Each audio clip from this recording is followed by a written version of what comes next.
हाय, मी सुनील सुर्वे. हा माझा मुलगा आहे शुभम सुर्वे. लास्ट मंथ नोव्हेंबरमध्ये ह्याचा एका टेम्पोने रॉंग साईन आल्यामुळे ॲक्सिडेंट झाला होता. तर याचा इथं शोल्डरला इथं फ्रॅक्चर झालं होतं 2 ठिकाणी. तर आम्ही त्यानंतर विनय कुमार गौतम डॉक्टर यांच्याकडे आम्ही घेऊन गेलतो त्यांना. मग त्यावेळेस त्यांनी सांगितलं की ह्याला ऑपरेशनच करावं लागेल, दुसरा काही ऑप्शन नाही याला. तर त्याच्यानंतर त्यांनी आम्हाला सगळं तिथं गाईड केलं, फोटो वगैरे प्रॉपरली दाखवलं की कुठं हाड तुटलेलं आहे वगैरे हे ते. नेक्स्ट डेला मग त्यांनी ऑपरेशन वगैरे केलं व्यवस्थित. 3 ते 4 तास लागले. त्याच्यानंतर रात्री परत त्याचं एक्सरे काढला, तर त्यावेळेस त्यांनी सांगितलं व्यवस्थित ऑपरेशन झालेलं आहे. नंतर 15 दिवसांनी आम्ही परत चेकिंगसाठी गेलो होतो त्यावेळेस.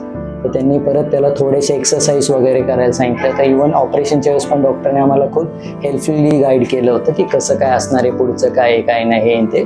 आणि त्यांनी मोरली आम्हाला सपोर्ट पण चांगला दिला, कारण आम्ही थोडंसं टेन्समध्ये होतं की एवढ्या लहान मुलाचं ऑपरेशन, मग त्याचं इन फ्युचरमध्ये काय त्याला प्रॉब्लेम्स वगैरे. पण विनय कुमार डॉक्टर यांनी आम्हाला खूप व्यवस्थित समजावलं की त्याचा काही प्रॉब्लेम येणार नाही.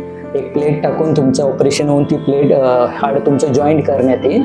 आणि त्याच्यानंतर एक 6 महिने त्याला प्रिकॉशन घ्यायला त्यांनी सांगितले, की जसं की स्पोर्ट्स खेळायचं नाही किंवा काही ॲक्टिव्हिटी ज्या हाताला त्रास होते की वजन उचलणे वगैरे करायचे नाही. त्यानंतर ते व्यवस्थित होऊन जाईल आणि नेक्स्ट इयरला आपण ते पुन्हा प्लेट काढून टाकून पूर्ण नॉर्मल होणार आहे असं त्यांनी आम्हाला व्यवस्थित समजून सांगितलं.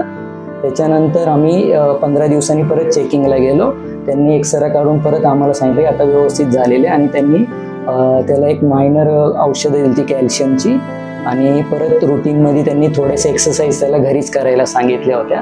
ते करून आता त्याचं व्यवस्थित हात मुवमेंट वगैरे सगळी प्रॉपर होते.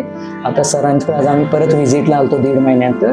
तर त्यांनी परत एक्सरे काढून आम्हाला व्यवस्थित चेक करून सांगितलं की आता काही प्रॉब्लेम नाही आहे त्याला हे ते.